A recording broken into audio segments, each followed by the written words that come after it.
Assalamualaikum warahmatullahi wabarakatuh. Hai siswa kelas 6.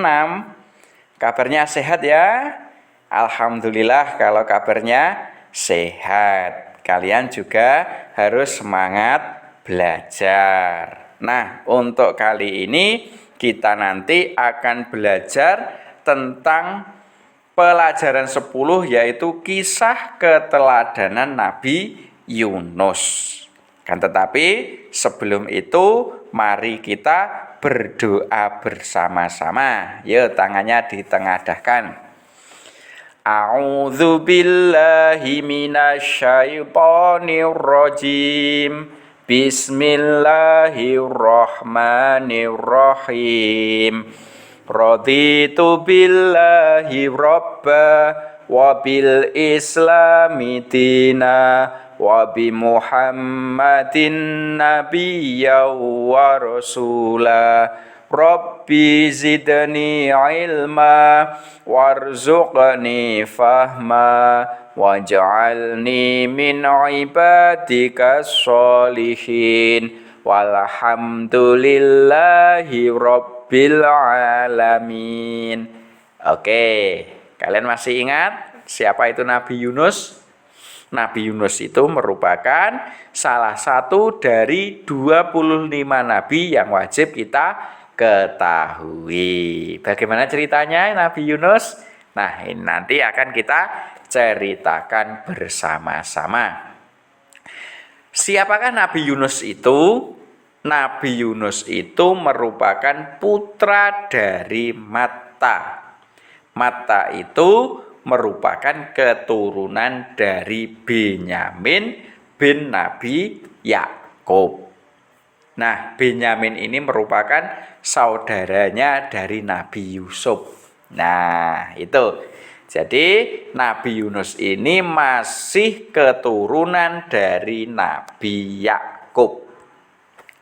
Kemudian Nabi Yunus itu ditugaskan oleh Allah untuk berdakwah kepada kaum Ninawa. Kaum Ninawa ini letaknya di daerah Irak sana. Nah, Nabi Yunus ini bukan bagian dari kaum Ninawa. Jadi Nabi Yunus ini merupakan pendatang di kaum Ninawa. Kita lanjutkan, yaitu kaum Ninawa itu merupakan kaum yang sangat keras kepala. Terus merupakan penyembah berhala dan suka melakukan kejahatan. Itu adalah gambaran dari kaum Ninawa. Jadi orangnya itu sangat keras kepala, yang disembah adalah berhala dan suka berbuat jahat. Ya, kalian bisa membayangkan orangnya seperti apa. Kemudian Nabi Yunus itu mengajak mereka untuk beriman kepada Allah. Karena tadi sebelum kedatangan Nabi Yunus kan yang disembah adalah berhala. Maka Nabi Yunus ditugaskan oleh Allah untuk mengajak kaum Ninawa ini beriman kepada Allah. Kira-kira mau atau tidak? Ya, nanti akan ada ceritanya. Kita lanjutkan saja, yaitu kaum Ninawa itu ternyata menolak ajakan dari Nabi Yunus tersebut. Jadi setelah Nabi Yunus itu mengajak mendatangi kepada kaum Ninawa untuk meninggalkan berhala dan berganti menyembah Allah, tapi kaum Ninawa tidak mau. Alasannya cukup sepele, yaitu karena Nabi Yunus itu bukan berasal dari kaum mereka, alias Nabi Yunus itu merupakan pendatang. Makanya mereka tidak mau. Hanya itu masalahnya. Selanjutnya, mereka, yang dimaksud mereka itu kaum Ninawa, itu menghina Nabi Yunus dan mengolok-oloknya. Nah, karena Nabi Yunus itu dihina dan diolok-olok oleh kaum Ninawa, akhirnya Nabi Yunus pun menjadi marah. dan tidak berharap lagi keimanan mereka. Nabi Yunus seperti orang yang putus asa, ya sudah, biarkan saja itu. Terus apa yang terjadi? Kemudian Allah memerintahkan kembali Nabi Yunus untuk membimbing mereka selama 3 hari dan akan mengadabnya jika tidak mau beriman. Jadi ketika melihat Nabi Yunus itu sudah tidak mengharapkan lagi keimanan kaum Ninawa itu, maka Allah memerintahkan kepada Nabi Yunus untuk membimbing mereka selama 3 hari. Jadi diminta untuk mengajak mereka beriman selama 3 hari. Janjinya Allah, setelah 3 hari nanti kok kaum Ninawa ini tidak mau beriman, tetap tidak mau beriman, maka kaum Ninawa akan diazab oleh Allah. Akhirnya Nabi Yunus pun melaksanakan perintah Allah tersebut dan menyampaikan perihal azab itu kepada kaum Ninawa, dan Nabi Yunus itu segera meninggalkan kaum Ninawa. Padahal belum 3 hari. Kaum Ninawa diberi peringatan selama 3 hari kalau tidak mau beriman maka akan diazab oleh Allah. Setelah Nabi Yunus mengatakan seperti itu, Nabi Yunus segera meninggalkan kaum Ninawa tersebut. Padahal Nabi Yunus itu belum mendapatkan perintah dari Allah untuk meninggalkan kaumnya. Jadi Nabi Yunus meninggalkan kaum Ninawa itu atas kemauan Nabi Yunus sendiri, bukan atas perintah Allah. Perintah Allahnya jelas, disuruh untuk membimbing selama 3 hari. Tapi ini belum masuk 3 hari, masih 1 hari, maka Nabi Yunus sudah meninggalkan kaumnya.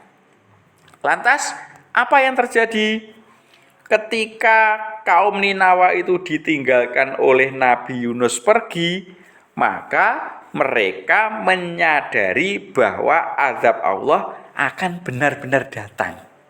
Nah, ternyata setelah ditinggalkan oleh Nabi Yunus, maka kaum Ninawa itu menyadari bahwa kaum itu kalau tidak mau beriman kepada Allah akan diazab.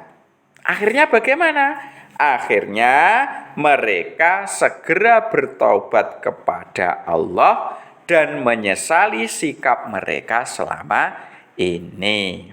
Akhirnya kaum Ninawa ya bertaubat kepada Allah, kemudian menyesali perbuatannya, dan setelah itu kaum Ninawa berdoa agar azab itu tidak jadi ditimpakan kepada mereka. Jadi setelah mereka itu bertaubat, menyesali perbuatannya, kemudian berdoa memohon kepada Allah agar azab tidak jadi ditimpakan kepada kaum Ninawa.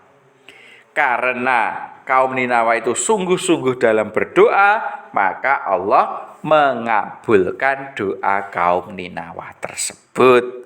Artinya kaum Ninawa tidak jadi diazab oleh Allah karena sudah bertaubat. Lantas, apa yang terjadi terhadap Nabi Yunus? Nah, Nabi Yunus setelah pergi itu tadi, maka Nabi Yunus menaiki perahu karena merasa marah kepada kaumnya tadi. Kan Nabi Yunus kan pergi dari kaumnya. Kemudian Nabi Yunus mau menyeberangi lautan, akhirnya menumpang kepada perahu. Yang di situ banyak orang juga. Ya, karena memang perahu itu memang ingin menyeberangi lautan itu. Maka Nabi Yunus ikut itu. Ternyata di tengah laut terdapat ombak yang sangat ganas yang menyebabkan perahu itu hampir tenggelam. Jadi setelah berada di tengah laut, perahunya itu terombang-ambing oleh ombak yang sangat ganas dan hampir saja perahu yang ditumpangi Nabi Yunus dan orang-orang itu tenggelam, hampir tenggelam. Agar tidak tenggelam, maka para penumpang perahu itu berkeyakinan harus ada orang yang ditenggelamkan. Jadi ini sebagai ganti. Jadi agar perahunya nanti tidak tenggelam, orang-orang yang berada di perahu itu mempunyai keyakinan kalau nanti ada satu orang yang dikorbankan, ditenggelamkan, perahunya tidak jadi tenggelam.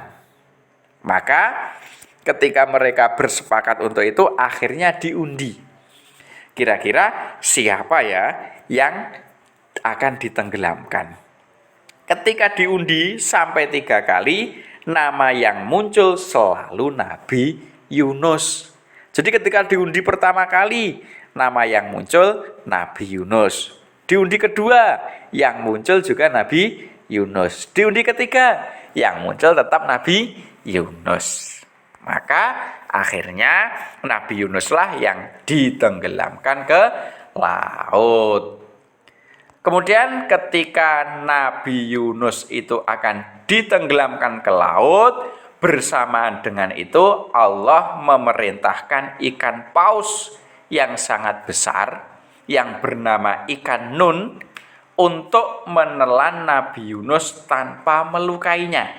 Jadi ketika Nabi Yunus tenggelam, langsung dimakan, langsung ditelan oleh ikan paus yang sangat besar yang bernama ikan Nun itu tanpa melukainya.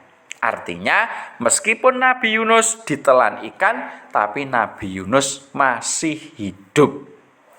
Nah, di dalam perut ikan itu Nabi Yunus menyadari kesalahannya. Apa kesalahan Nabi Yunus? Kesalahannya adalah meninggalkan kaumnya sebelum diperintahkan oleh Allah untuk meninggalkan kaum tersebut. Maka setelah menyadari kesalahannya, Nabi Yunus bertaubat kepada Allah. Setelah Nabi Yunus bertaubat kepada Allah, maka Allah pun menerima taubatnya Nabi Yunus dan mendamparkannya Nabi Yunus ke pantai.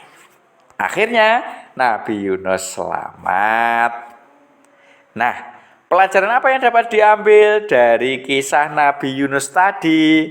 Yang pertama, kita itu harus tahan uji dalam mengemban tugas dan tidak boleh putus asa. Jadi kalau kita itu diberi tugas oleh bapak dan ibu guru dan tugasnya itu solid, maka kita tidak boleh putus asa. Kita harus tahan uji. Seperti Nabi Yunus tadi. Kalau Nabi Yunus ketika ditolak oleh kaumnya, Nabi Yunus meninggalkan kaumnya. Akhirnya diingatkan oleh Allah dengan cara ditenggelamkan ke laut tadi. Maka dari itu kita dalam melaksanakan tugas yang diberikan oleh bapak dan ibu guru atau yang diberikan oleh orang tua harus kita laksanakan tanpa putus asa. Kemudian pelajaran yang kedua, apabila kita itu bersalah, maka kita harus segera bertaubat kepada Allah. Jadi kalau kita itu bersalah, kita harus segera memohon ampun kepada Allah. Kemudian pelajaran yang ketiga yaitu selalu mengingat Allah dimanapun berada. Contohnya Nabi Yunus tadi ketika berada dalam perut ikan, tetapi Nabi Yunus masih tetap mengingat Allah. Kita juga demikian, kita dimanapun kita berada, kita harus tetap ingat kepada Allah. Nah, itu beberapa pelajaran dari Nabi Yunus.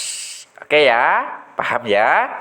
Oke, semoga kita bisa memetik pelajaran dari kisah Nabi Yunus tadi. Sementara itu ya, mari kita tutup dengan bacaan hamdalah bersama. Alhamdulillahirabbil alamin. Sekian, semoga bermanfaat. Saya akhiri. Assalamualaikum warahmatullahi wabarakatuh.